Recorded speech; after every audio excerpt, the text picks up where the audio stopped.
You're listening to Darling Shine, a podcast by Ellidy Pullin and myself, Chloe Fisher. Darling Shine is your survival kit to the unexpected shit life throws at you. Hello, McMuffins. Welcome back. Another episode of Darling Shine. Yes, we hope everyone's doing bloody great. Today, we are going to talk about grief and supporting friends through grief because it is a really awkward thing. We're just going to dive straight into like tips on how you can help a grieving friend. There's no doubt that someone you know or a friend will be going through, like will grieve at some point, or yourself. You're going to grieve at some point. You're going to want to tell your support people how they can help you. I might briefly touch on my story because I think we've got heaps of new listeners that may not know my story, and then Chloe will go through your story after, just to begin. So basically, my partner Chumpy, his name's Alex, but everyone knows him as Chumpy. We are in love. We've been together for 9 years now, but last year he tragically passed away one day, and he had a shallow water blackout under the sea one day when he was spearfishing and died. Basically, point blank, just left the earth and never came back. We were going great. We were trying for a baby. Everything was amazing. And just one day he just walked out the door and just never came back. And every single day I still go, what the fuck just happened? I'm still confused as fuck. It'll never feel real. I literally don't know if I would be here doing life if it wasn't for everyone around me. And I don't mean that in like a suicidal way. I just physically, like, I'm just keeping on going, and it's just amazing what the human body can accomplish and can do in like dire straight situations where something so fucked up just hits you in the face and you're forced to just survive. And so many people are like, how do you do it? And I'm just any old normal Joe Blow that just doesn't have a choice, and I'm just doing it. There's just literally, I don't know how either, but it's because of the people around me. I've got amazing support. Most people would probably know, but I've just had Chumpy's baby. We retrieved his sperm thanks to my really good friends Chloe, Laura, and my mum. We found out how to quickly retrieve his sperm, and we were trying for a baby already, but I wasn't pregnant when he passed away, so I've now got his baby. We did IVF months later, and I've just popped out bub about a week ago. So, I feel like I've got a piece of Chump back in my arms. It's super bittersweet. She's the best thing in the world. But I'm also faced with then secondary losses, like where the fuck is Chumpy? Why isn't he a dad? Why isn't he here? This isn't the plan. Yada, yada, yada. So that's just my life. It's wild. I'm so grateful for everything that's happened since. It's this weird thing where I feel so lucky in some ways, and then so just like, how did that happen to my life? That's basically me in a nutshell. Chloe, let's go to debrief about you. Yeah, so I guess for my sort of story, it's quite different to Elle's in the sense that my grief that I'm currently experiencing is on a completely different level because obviously I didn't actually lose a physical human of mine. I rewind back to February 2020 when my now husband and I got married in Bali. We actually fell pregnant at our wedding, which we didn't obviously know about until maybe a couple of weeks later when we got home from Bali. But sadly, 3 days after our wedding in Bali, my grandmother passed away suddenly from respiratory issues.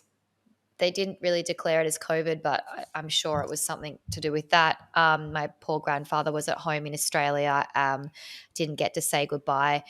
So that was sort of the first point of my grief in the last couple of years where that sort of has stemmed from. I then following that had my first miscarriage, and I lost the baby about between 7 and 9 weeks. We then tried to conceive for all of last year, 2020, and then it wasn't until the end of last year where we found out that I had a low egg count, and which in turn has made it hard for us to fall pregnant naturally by ourselves.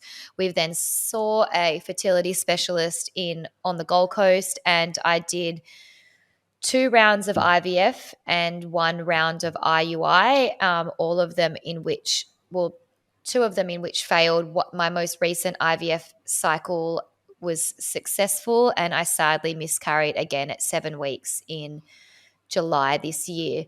So, I mean, I guess I'm navigating this like infertility and miscarriage grief on a whole new level. And I think it's something that for me, it's a new feeling. For the last nearly 2 years since I've been going through all of this, I feel like I've always buried a lot of it. And it's only the last few months that it's really, really surfaced. And I've been having all of these like crazy emotions, and I've been crying a lot and very like questioning myself, like why? And it isn't only until recently that I've realized that, like, hang on a second, I'm actually completely grieving the loss of these 2 lives that I planned for and that I'm yearning for and I've lost. And it's a whole, like, there's no level of grief that is like harder or more painful than the other. Every individual person suffers in their own way. But yeah, it is a weird, I don't know. It's just new to me, and it's just, and I was just saying to Elle that, but our 2 griefs are so different in a sense that, like, Ellidy's obviously lost her human and she's lost her human for life, but I'm grieving this loss of something that I haven't yet had. It's like a future life loss that it's really weird, and it's like complicated, and it's multi-dimensional and leveled, and like it's just all different. It's so weird, but like we just really wanted to do this episode to try and help people, because there's every single person out there will deal with grief at some stage in their life. And yeah, we just want to, again, try and help anyone however we can, in talking about our grief and strategies and ways and do's and don'ts that we've found helpful for us, in hope that it can help some of you guys. Yeah, exactly. And such an important note on your one. Like, lots of people probably don't realize that you're facing grief every single day, because it is, like you said, a different kind of grief. But you're literally, I think people might just think you can't grieve something you haven't lost or don't have. Oh, of course, Yeah. you've lost Yeah, no, babies, exactly. but as in you're grieving your future that you've been wanting, like you said, and it's not coming. The baby thing is still like a prospect at the moment, and it's going to happen. Hope like it is, but it hasn't yet, and that's still you're grieving this thing that hasn't happened. And so, I feel like as well, like for many women that, like we've got a lot of friends that support me in the best way they possibly can, but unless you've actually gone through a miscarriage, and I've said this a lot and I feel like I harp on a lot, it's actually really, really, I can imagine it would be really hard to completely understand this grief, because you really are looking at it from an outsider's point of view. And if you haven't had this sort of loss, you're like, well, 100%. you didn't really, you're not really, I don't know. I just feel like it would be very hard to fully, completely understand the type of loss if you haven't experienced it. Yeah, and so many people, I mean, especially in your shoes, because not everyone's had miscarriage. Oh, not everyone's had, and also been through IVF, which is just a whole nother ball game, which no one understands unless they've been there. People will often say to me, like, I just cannot imagine how you feel or the pain you go through. And I always think, fucking picture it. Picture your person, that one you've planned your whole life with, just vanishing into thin air. Picture it, and then you can imagine it. But then they'll, like, of course they cannot. They just can't, because they'll think about it for 5 minutes, they'll fucking cry, and they'll be like, that's the worst thing ever. And then it's all over and back to happy families and he's here and it's all good. So it's not, like, no one can even put themselves in, definitely out, like my shoes, our shoes. Yeah. For sure, you just actually can't, and I can't force people to or blame people, but it is something people say to me like every day. I can't imagine how you must feel or what you go through, like la la la, and I'm like, you literally cannot. Yeah, Even if you try to for exactly. 5 seconds, you just fucking can't. So yeah, there's just those multidimensional feelings of emptiness, which is the massive one, especially for you and for me. Intense sadness and physical pain. I get the physical pain one. So like I almost get physical pain in my heart more than I get emotional pain. Like it'll just hit and it'll be like, oh, like I'm actually hurting physically. I think that the strongest one for me is the emptiness. Like I actually feel like I'm like, why, like what is my purpose? If I actually like can't do the one thing that I want to do, then what's the fucking point? That's like I Yeah. actually genuinely, that word just sums me up to a T. It's like you just Yeah. feel empty. It's Yeah. really I say sad this all the actually. time about you. You were so born to be a mum, and I can completely resonate with how you would just feel like unaccomplished at the moment until Yeah. your bubba arrives, because that's like Yeah. your fucking sole purpose. You've always been like that. So I think what we should definitely touch on is the stages of grief. And I say that with little speech marks or whatever you call it. What do you call these? Quotation marks? Or like, Yeah. you know, these Just bunny call ear things them. that I'm doing? Yeah, Yeah. because that's fucking lame. The stages of grief is not a thing. Like people will tell you, oh, you go through denial, anger, bargaining, depression, and acceptance, as though it's like this clean fucking, this is Rule how you book. grieve. Yeah, there's Yeah. no guideline to grief. I'm here to tell you. People will say that happens in a particular order. I, on any given day, will feel all 5 of those things in a mishmash of orders. Sometimes I'll be laughing, sometimes I'll be crying, sometimes I'll be fucking depressed, thinking And about, like that acceptance and one, I feel like you feel like, oh yeah, okay, I've accepted it. I'm going to move on. And then it's like someone no, fucking like drops a penny in front of you and you're fucking bawling your eyes yes. out. You're like, nah, can't do life. Like as if you're ever going to just go, oh, I'll accept this. I'm like not No. having a baby. Like that's not acceptable. You are going to keep trying. You will not stop. You will not give Mm. up. I'm never going to be able to. And I don't know if this is just naive or like a bit negative for me to say this, but I'm not keen to accept that Chumpy's gone. That's not fucking fair. He Yeah. should not be gone. He got ripped off. This is not fair. I'm not accepting that. I swear to God, I'll be 100 and I'll be on my deathbed and I'll be like, no deal, No. no Yeah. accepting this shit. I'll go and die and be with him. That's what I think. I think he's still around. His energy's here. His energy somewhere, and I will see him again. I'm not accepting that he's just Yeah. gone. Yeah. But yeah, people will tell you those 5 things happen in a particular order, and they think time heals as well, and it just doesn't. So definitely have empathy for people grieving and their emotions, because things don't happen in order. They will feel intense anger.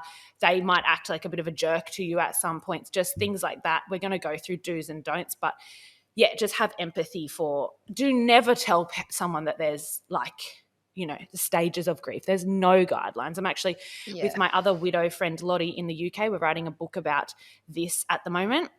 It should be available for purchase as an ebook in the next few weeks. So we'll update you on that. But basically, we're talking about how there's literally just no path to grief and debunking all the myths and stuff. It's going to have a lot in it. Ellidy sent me this quote this morning that I thought that was perfect for this episode, and I said that you need to read it out. So do you want to go ahead and read that quote for us? Yes, it's a beautiful quote by Megan Devine. There is pain in this world that cannot be cheered out of you. You do not need solutions. You do not need to move on from your grief. You need someone to see your grief, to acknowledge it. You need someone to hold your hands while you stand there in blinking horror, staring at the hole that was your life. Some things cannot be fixed. They can only be carried. I love It's this because so many people will assume that, like, say if I'm crying, people will be like, what can I do to fix you? Are you hungry? Do you need food? Do you need a hug? And it's like, I'm allowed to cry. Let me cry. Don't be scared away by this. It's a normal emotion. Some people cry when they're happy. Some people cry when they're sad. It's like, you know, allow me to let it out without panicking and thinking you can put a fucking Band-Aid on it.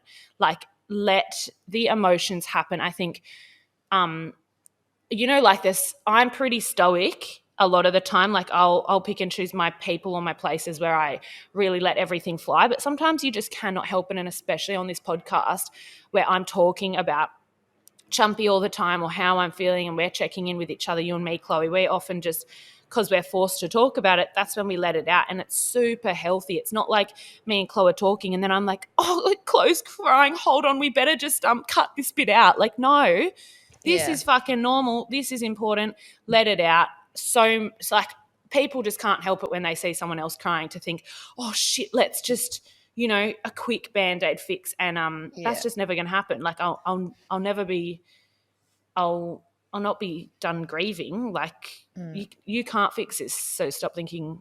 Like, just never think you can fix your friend's pain. You just can't. Yeah, exactly. But we could go through some of the myths, Chloe. Yes, let's go through some of the myths. Let's go T for T, because I feel like we've got a few that we both together collectively have written down that we wanted to talk about. So the first one that we had was talking about your loss only makes it worse. That is a myth, because it definitely doesn't make it worse. For us, I mean, we're a perfect example with this podcast. The reason why we started this podcast was to help ourselves, and like in the interim, we've hopefully helped a lot of you guys out there. But yeah, talking about it is like our therapy, right? Exactly. Yeah, 100%. Yeah, this podcast has helped me so much. And just like allow, you know, if your friend's mum has passed away from cancer or something, like come at it head first with her. I mean, look, everyone's different, but talk about that person. I hate it when people don't acknowledge Chumpy or talk about him. I don't want his spirit to ever die. Like, I think it depends on the person, I guess, but I think never be afraid to talk about that person. Never treat them like the elephant in the room. Like, yeah, they're gone, but often people don't want them to be gone. But then again, some people do just, you know, they just want to not acknowledge, not talk because it is too hard. Or, I mean, you should be able to read the room pretty well though with that person. Exactly. If you're still talking about your loved one X amount of months or years, then you're still stuck in your grief.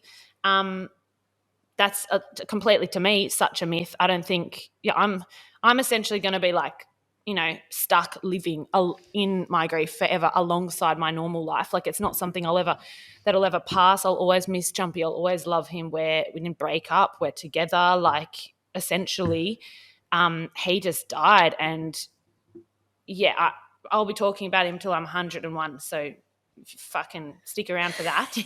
Buckle up for that, because his spirit will stay alive if you are around me. And I think it's healthy that way. I'd hate to just I mean, as I said, some people need to just point blank stop talking about that person and forget it, but everyone's different. So again, read the room. Yeah, fully. The next one we have is, if you're not crying, you're not grieving.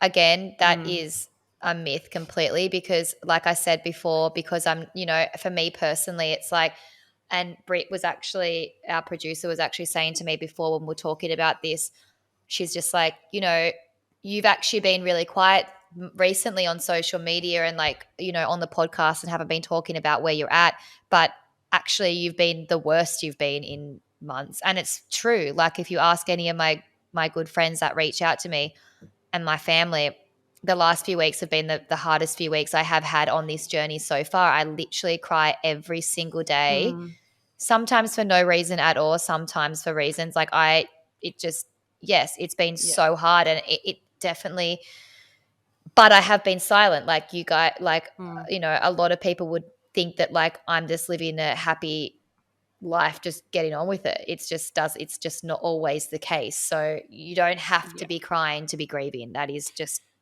yeah. You'll go through phases where you just want to be inward for sure for a little while. So if you know a friend that, like, especially in Chloe's situation, just never assume they're okay. Just send them a little love heart every now and again.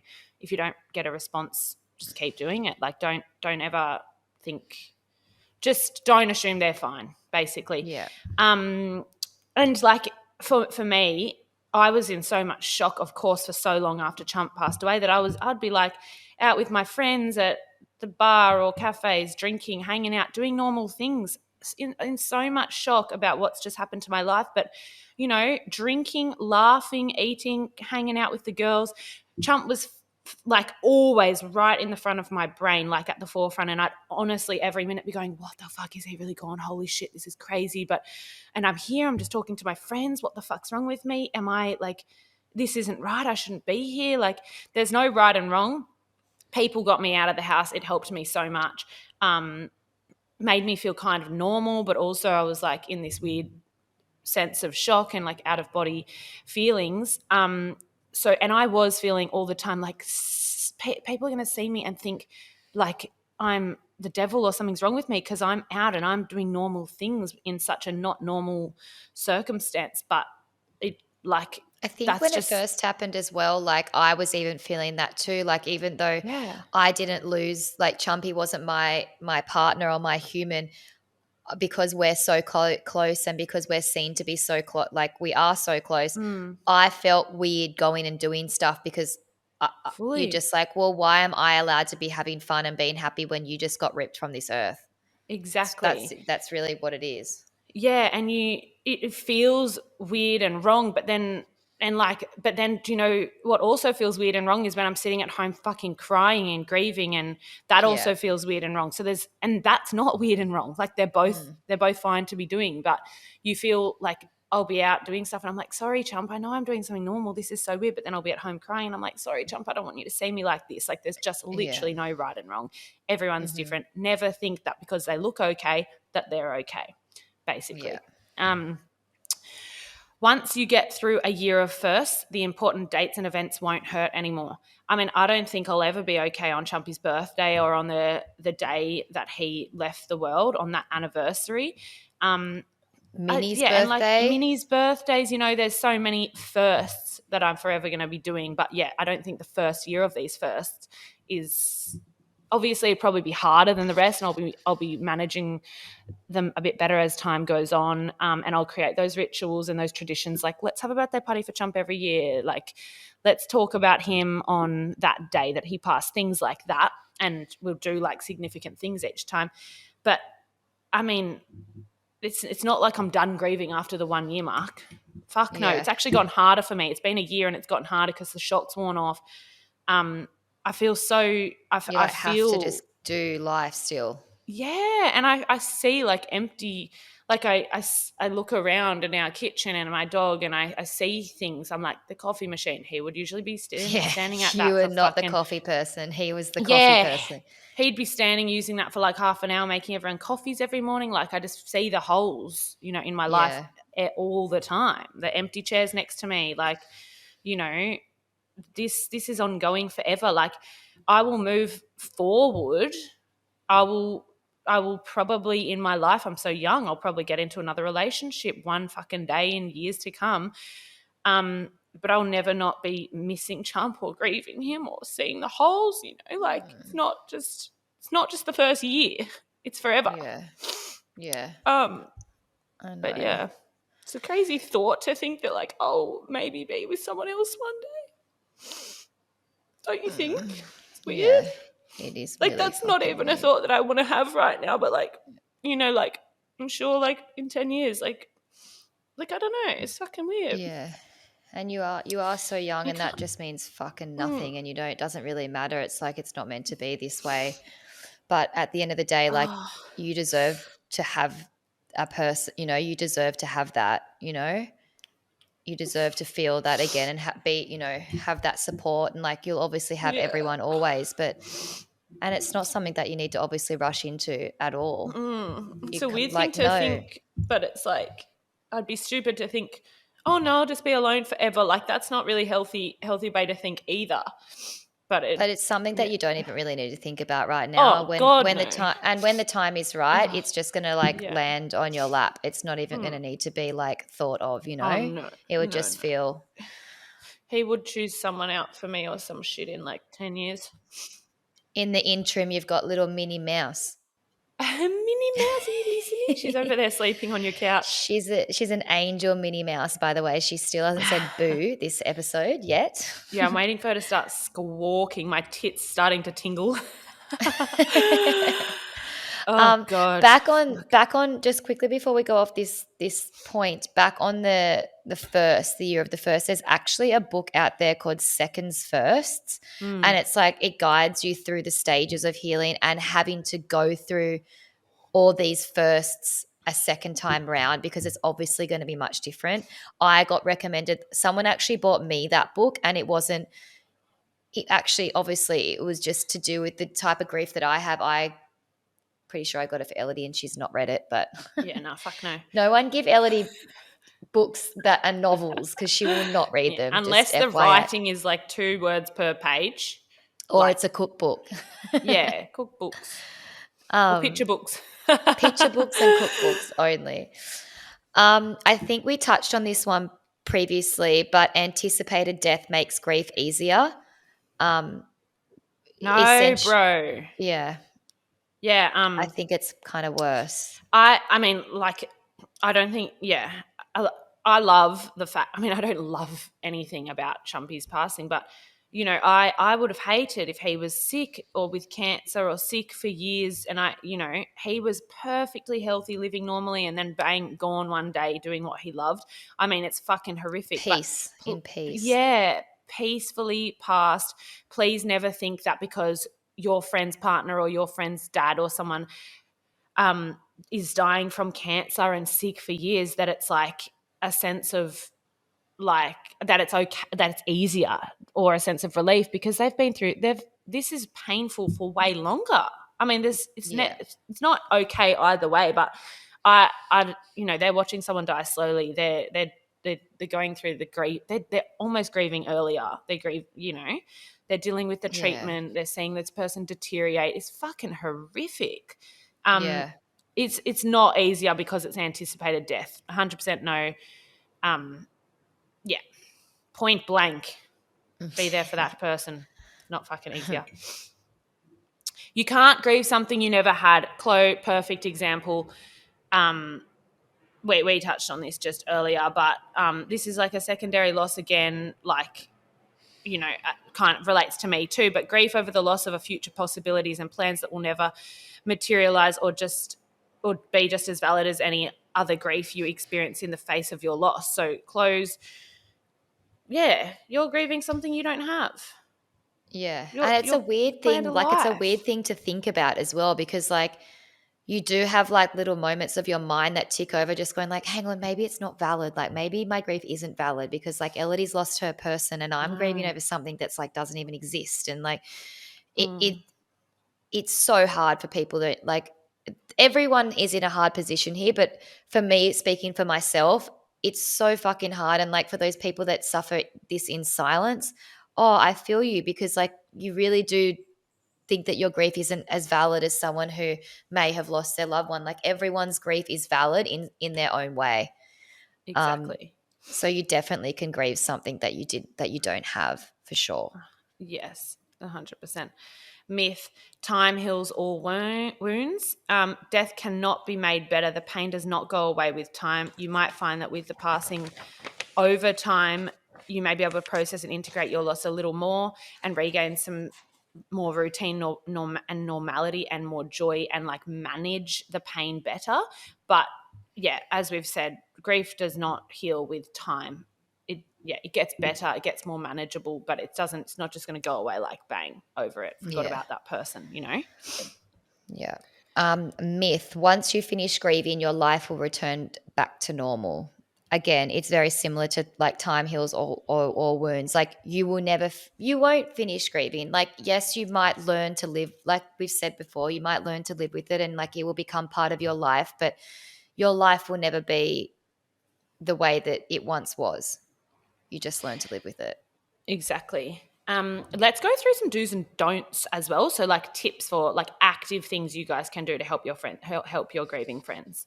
And then also, if you're grieving, if you've lost someone, or if you're going through fertility problems or just anything, send this episode to your friends. Say, hey, this is how you can help me. Yeah. So yeah, let's go through some support do's and don'ts. Because so many people will kind of look for silver linings or platitudes to say to that person.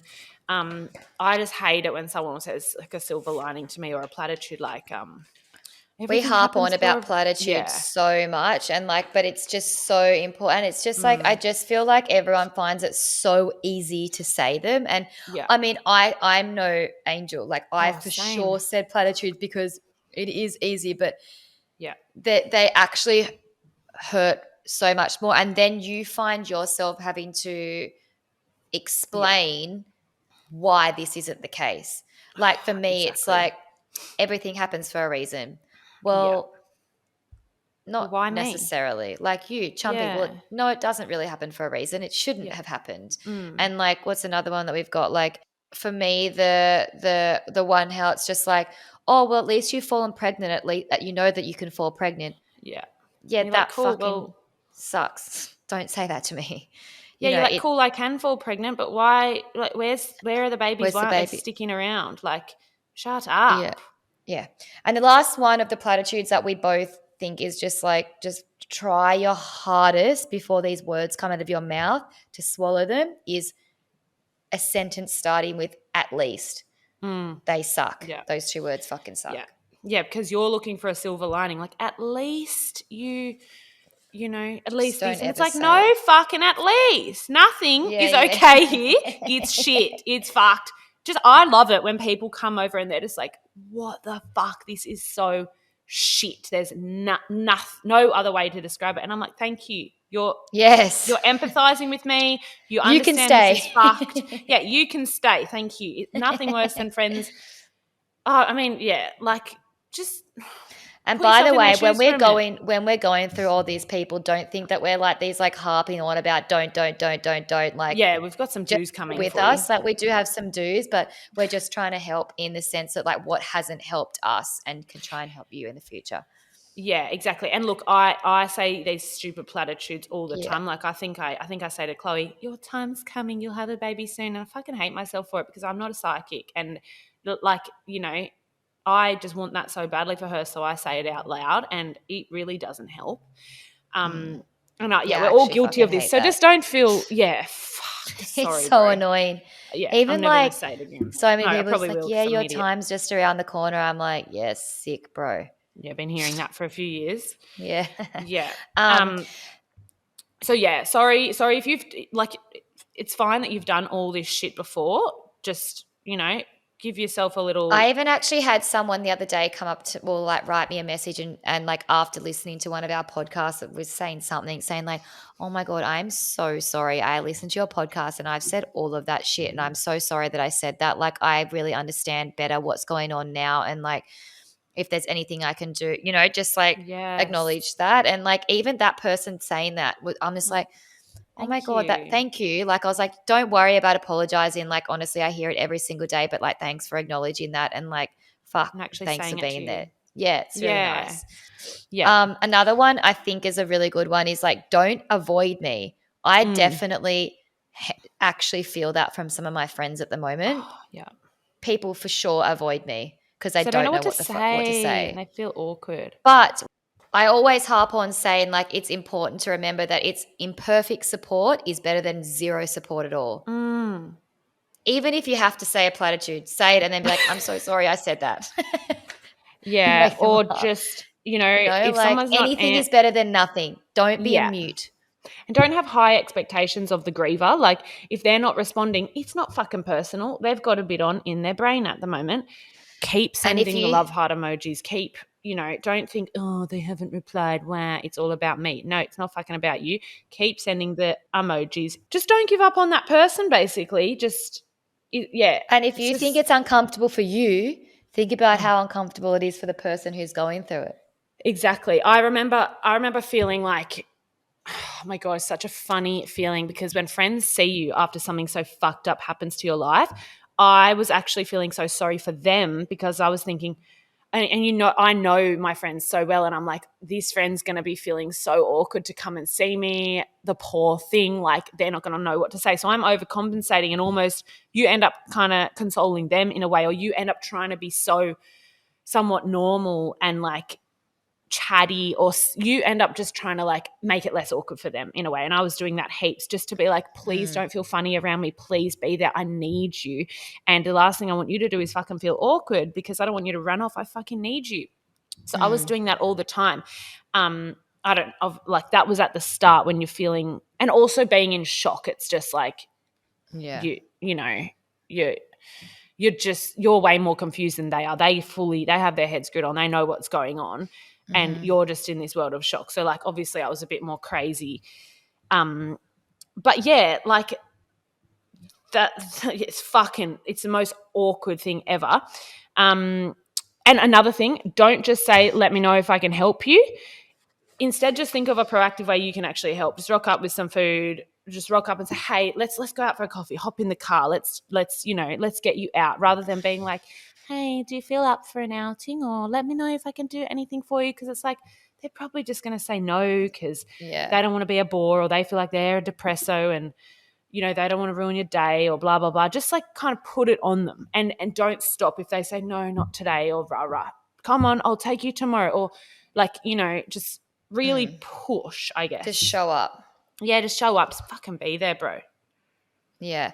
And another one is like, don't try and force them to cheer up. Like I really love, sometimes we all need to cry, and crying is okay. And like, I mean, Ellidy cries and then I cry, or I cry and then Ellidy cries. Like it's so normal, and it's so healthy, and it does make you feel better. So yeah, don't try and like stick a Band-Aid on it and like try and make a joke or like something like that. Just like let it be. Let It's a them real domino cry. effect around here, isn't it? It's very Yeah. therapeutic. I always feel better after we talk and we both have a big fat cry. Yeah, I know. It's like invigorating. Another one is, do still talk about normal everyday things. It's good to get that person's mind away from things. Don't think you just can't be normal around that person. Like you don't have to be awkward. You You're just kind still of, the same person. yeah. But then like, I mean, sometimes I don't like it when people are just, talking or complaining about the lamest shit, and I'm like, oh my god, don't complain to me about something so dumb. But then Yeah, it's like, it's kind of this weird thing, isn't it, Chloe? I Do you know. find that? It's a hard one because Like, have yeah, empathy, but if you get a new job, or you get, like, I don't know, like, and also invite that person out. Like, don't feel awkward. Like, oh, they're gonna rock out. What do we do? Da, da, da. Like, just do. yeah. Just kind of I do think what that you did before yeah, exactly. with But that I hope person. that But those like they've helped us, and I feel like we said before, it's like I think that like a lot of people that have gone through that are going through grief, and people in their lifetime will go through grief at some point. It's a really good one to just send to your friends and just give people a few touch points, because there is no easy way of handling this, or there's no easy way of approaching it. Like it's yeah, fucking awkward. It's awkward for everyone. No one wants to have the conversations, but like at the end of the day, we're all not like real people, and yeah. we just want to try and live as normal life as we possibly can, and you really do need your friends to support you through that. There's nothing I love more, and I've seen it in so many of my friends. Like, I've honestly been surprised by so many friends. I'm like, fuck, I thought you would be awkward, and I love your confidence. Like, they'll bring up memories of Champ, or just keep him super alive, and or ask me things, and I'm like, I thank you so much. Like, I not that you don't expect that from them, but some people, I don't know. I really, really, really appreciate it, and some questions are really hard to ask, or hard things to bring up, and I truly am like always like, fuck, you're a legend for doing that. Like, thank you. So just tackle it on head first with them, dolls. Yes. But finally, to wrap this episode up, we kind of wanted to give you a few ways that help, that we've been able to deal with grief, like a few strategies. And to start it off, I was speaking to a friend of mine who's a young girl, and she sadly lost both of her parents within a very short time frame. A few years ago, I believe it was. And I was speaking to her about this, and if she had any tips for grief, because that's obviously a whole nother level of what we're experiencing. Um, the first note that she sent through, and which I think is really beautiful, is like, it's called A Morning of Mourning, and she said, allow yourself whatever time you have in that day. It might be 5 minutes, 15 minutes, 60 minutes, to just really feel your grief. Like, sit there, connect with it, cry, scream, wallow in your self-pity. But then you set a timer, and when the timer goes off, you scoop yourself up and you just get on with it. I I really love like that that. so much. It's so important. It's all about Um, balance, dolls. And then another one that she also said was grief equals grow. So life moves on, and we know that. We've said that before. And you may find that you're going to leave people behind. you're going to find out some people matter, some people don't, some people can support you, some people can't. And if you have to leave them behind, or if you have to leave experiences behind, or if you have to leave anything behind because it just no longer serves you, you really, really feel, you find out what is important in times like when you're in these grief periods, and if you're in your dire straits, you really find out what's important and what's not. 100%. And that's okay. As we know, I've just got no issues telling someone to fuck off. And that's what happens when, something so crazy happens to your life. You realize who's important, what's important in life, and you just don't put up with any bullshit. And that's fine. Leave people the fuck behind if they're not serving you. 100%. Get rid of them. That's more grief. You don't need that. I love her one. Take up one of their hobbies. She's rediscovered her love for surfing because it kind of makes her feel connected to her dad, and I absolutely love that. Chump used to walk. Beautiful. Yeah, that's so nice. Like, her dad would be so fucking proud of her. Chump used to walk Rummy every morning, or like we both did. But my thing is, Rummy gets a walk every morning. I mean, now I've got a bub. She's on the Arvo program now, but but that was a ritual. And if I noticed if I didn't do that each day, I was like 100% more depressed that day. So that was kind of like my therapy. So find a ritual, like something constant that you do every day. Like find your one constant thing that keeps you going each day. Mine was walking on the beach with my dog. If it's for you, going out and having a coffee at your favorite or their favorite place, that one thing. Or you'd be really proud of me. I started journaling. Oh yes, the journaling really helps me too. I can't read, but I can write. Yes, you're a good writer. But it's so therapeutic. Just scribble, just write shit down. Whatever's in your head, just let it out. Yeah, so I've been enjoying that lately, and nice. I just like my home being like my sanctuary. Like I always have my essential oils on. I have my incense burning. I have my candles on. My house is always clean, spotless, couches puffed. Like it's all that for me. That just really elevates my energy and brings my vibe back. If my house was shit everywhere, clothes on the floor, washing not done, dishes not clean, that just to me is just really brings me down. Yeah, it's stressful, eh? It's the little things in life. You need your little zen den. Yes. Like resources and books and things as well. Should we go through some resources, like quickly? Yep. Go for it. Okay, so like Beyond Blue, Lifeline, Are You Okay, and Headspace are great websites you can Google and like talk to chat. There's chat lines on each of them. Text some Instagram lines, phone lines. Yes, so just any of those on Google. Instagram accounts that help me is Refuge in Grief and empowered_through_grief. Just there's heaps of widow pages out there that I get amongst. There'd be so many like cancer pages. There's so many Facebook forums. Like what you're going through, there's so many other people in the world that are also going through that, believe it or not. You feel so alone.